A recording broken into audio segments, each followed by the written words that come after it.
live. What's it for? Oh, for just doing backstage content real quick. All Yeah. right. Let's say hello. Sure. How you doing? We got the legend here. You know, actually, I telepathically It's nice to meet you. him. Thank you very much. Well, someone must have said my name.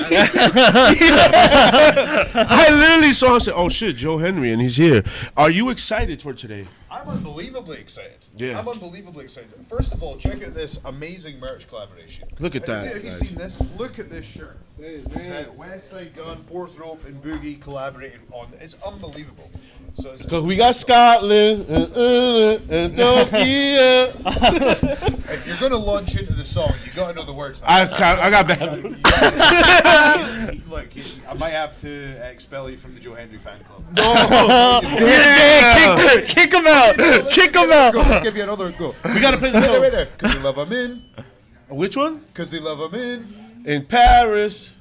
No, in Scotland, London, in Paris, and Tokyo. Americas. Scotland. Don't tell him. Don't tell him. I believe. Okay. I don't even know my He's like, we got ourselves a casual fan. can I ask you, when's the first time you heard of Westside Gunn?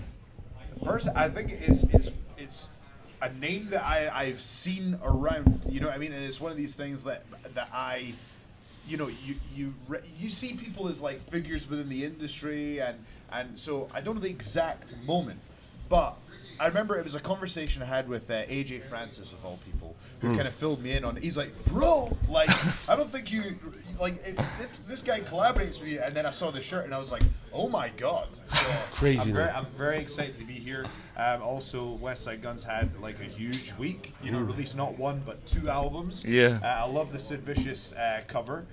So I'm gonna try very hard. We've got some time. I'm gonna try and get through both albums before we wrestle. What do you normally listen to? Okay, so I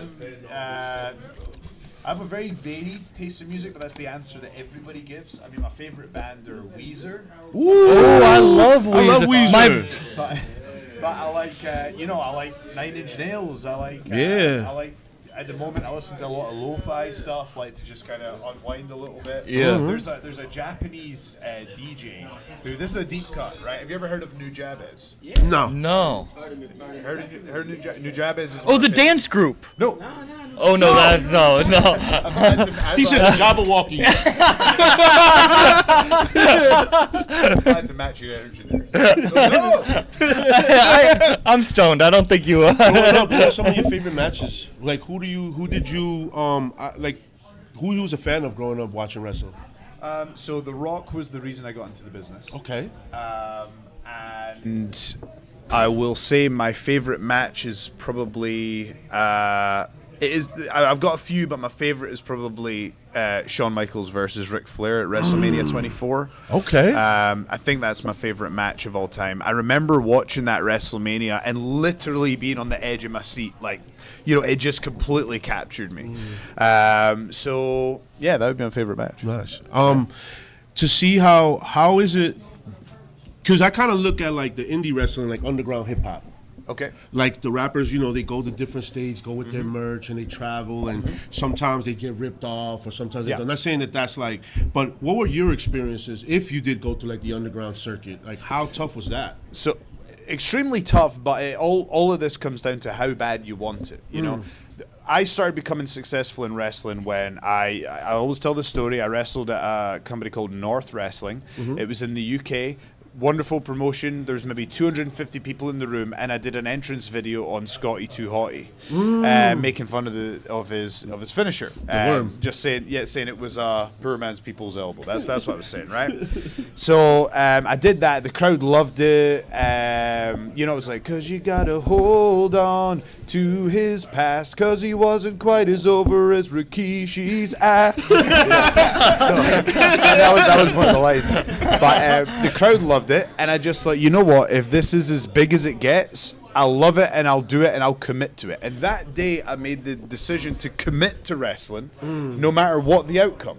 And now, so when any of my friends have big opportunities in wrestling, I tell them, don't take a second of time thinking about the outcome. Love the process, learn to love it at the smaller levels, and everything's going to come to you. The moment I was like, this is my job. I am a wrestler. That's who I am, and I'm committing no matter the outcome, no matter what happens. I will love this, and I will do it to the best of my ability. The universe just gets out your way.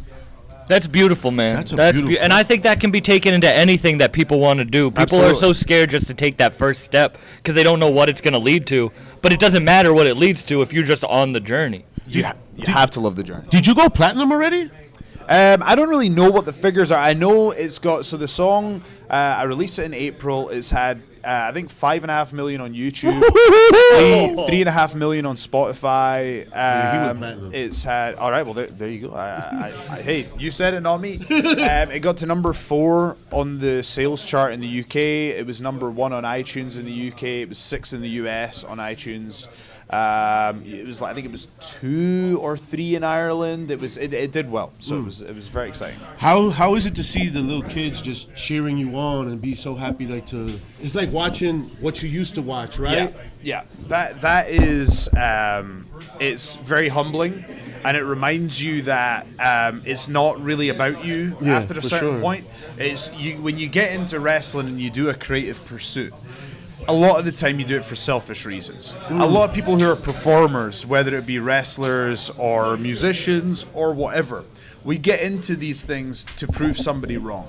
There was someone in our childhood who told us we weren't worth anything, or we weren't, you know what I mean? There was some point along the way, someone told us we wouldn't amount to anything, and we have to prove them wrong. So you get into this game and you prove them wrong, but then after you've done that, you get to a point where you go, okay, there has to be a grander reason, there has to be a grander mission, and that's when step 2 is loving the process, and then the next step is going, how can I best entertain the audience? And now for me, a huge part of that, because there is a younger fan base as well, is when a kid comes to the meet and greet and they're wearing the blue shirt and the white jeans and or they've dressed up as me for Halloween, then you have to go, this is a real responsibility. This 2-minute conversation, I got to give this as much effort as I give anything else. You know? Nice. And did you ever meet? I don't want you to put nobody's name out there or anything like that. Growing up, did you go to any like wrestling events? Did you meet any of these legends? No, I didn't go to a wrestling event until I was in my late teens. I didn't become a huge wrestling fan until I was sort of 13, 14. The only wrestler I spoke to, and the first wrestler I ever spoke to, was John Cena. And that happened because my friend went to a meet and greet. And then he said, hey, look, my friend Joe is a huge fan. He couldn't make it. Would you talk to him? And my friend called me from his phone and passed the phone to John Cena. And I hear, yo, it's your boy John Cena. And I'm like, come on, Kyle, come on, And it was John Cena. And he talked to me for, I don't know the exact length, but it felt like 5-10 minutes when there's a big queue. And I thought, man, that was pretty cool. That was pretty cool. He was my high school graduation speaker. Wow. We were just talking about that There you earlier go. on the live stream. I found There the you picture. So where are we streaming? What are we doing here? This is on YouTube. It's on YouTube. Or what? Oh, this is a bucket It's around. $1,000. My name is 1,000 Words. I just walked in, and usually I'm probably gonna get in trouble because I don't even know if I'm supposed to be doing this, but here I am. It's all. This is what I do. I usually take Polaroids. Okay, he's got 20,000 followers. They'd be fine with it. And I'm a comedian. And you're a comedian. I'm a comedian. That's it. I tell it. You're like Beetlejuice. You That's say it. it 3 times, you show up. Man, I think that comedy would be. That's got to be tough. I've done a few things where I've, done little things on stage where I've said a few things, and most of the time it's like an audience that are familiar with me, so they're going to be kind. Whereas there's been a few points where I've been on stage and I've said, there's nothing worse than dropping a line that you think is a killer, and it's, it's that must be tough. Because it's just you up there. There's no music. Like if a singer fucks up a word. Yeah. So. I mean, but to be fair, wrestling, if you fuck up, that could be a lot worse than saying something wrong. You could hurt yourself. You could of course. like That is true. if you mess up one little thing, your arm could be broken. You're fucking. That's very true. That's better than having a couple people not laugh at you. It's a fair point. To me, I feel like wrestling. To me, wrestlers are like heroes. Yeah. And it's like, wrestling is not fake because you're jumping off of fucking. Getting put through tables, barbed wires, getting hurt. You know what I'm saying? Like, this is like live performance art. It's really art. Yes. It's all the way art, and we're fucking honored to have you here. Thank bro. you, my friend. Thank you. Honored. Appreciate it. Thank you very much for coming. And I sitting actually, down. you're one of the people that I wanted to see here. Okay, you know? well, here I am. Thank you so much for having me. And like you see, this is what I do. I don't wrestle, but you know, it's extreme verbal art. I do like underground concerts, like Oh, very cool. like ECW version of this. Okay, so is it like battles or like? It's like rappers that drop wrestling theme albums. Oh, okay, cool. So there's like a tag team group called Pro and Snotty. They got the Steiner Brothers. Yeah.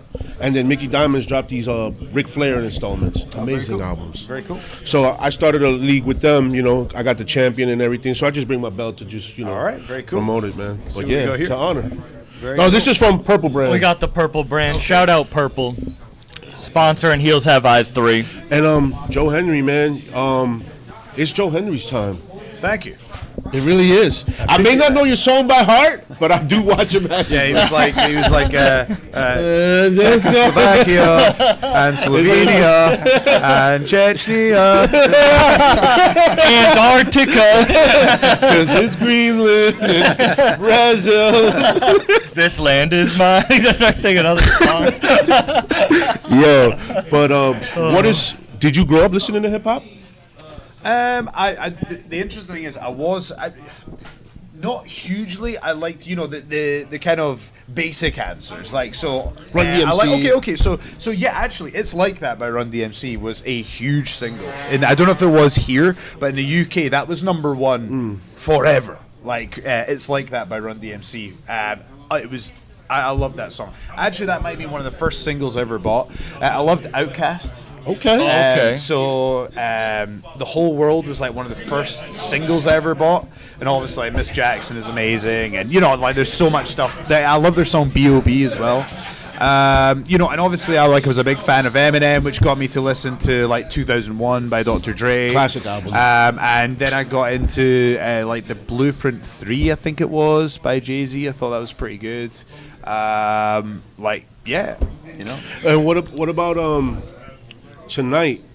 For the first time ever, you're a part of a showcase art cultural experience where hip hop and wrestling come together. To me, when a rapper doesn't pick his original name to rap, he's a wrestler. Right. Because it's an aggressive sport. Yeah. So I look at wrestling and hip hop. This is like the perfect mashup. You're a part of history tonight. Well, I appreciate that, and I never really thought of myself as like a cool guy. Like I feel like I'm the least cool guy on the planet, but I think I'm so uncool, I've become cool. Do you know what I mean? Yeah. So it's like when Westside Gunn makes you a shirt, you gotta be doing something right. You know what I mean? So I'm pretty happy with that. I'm One of the very happy sickest to be shirts here. too. That really is one of the This is craziest unbelievable. designs. This is I'm super excited about this. This is awesome. Shout out Ricky Gray. Shout out to Ricky Gray. You know what? Do I really need my all access pass? If anyone gives me any problems, it's You just have to give the smile. They have to recite the whole song. yeah, that's right. If security stopped me, I stopped them. Yeah. What's the first? Ricky Gray. Ricky man. Gray of Fourth Rope. Here I am. Yeah, but what I was gonna say to Joe Henry to take out the time and show some love to us and the fans. I'm very appreciative of this moment. Awesome. Man. Thank you so much for having me, guys. Thank you, Appreciate my it. brother. Hope you have an amazing Thank you. day. Hope you have a Thank great you. I match. can't wait to see Thank it. you. Would we bother you? He's gonna keep streaming. Can I bother you for some shots? Sure. Yeah. Let's go take some shots. Stay This with is us. this is the Polaroid. Yeah. Angie. I want two. Who wants to come sit down and talk some shit with me?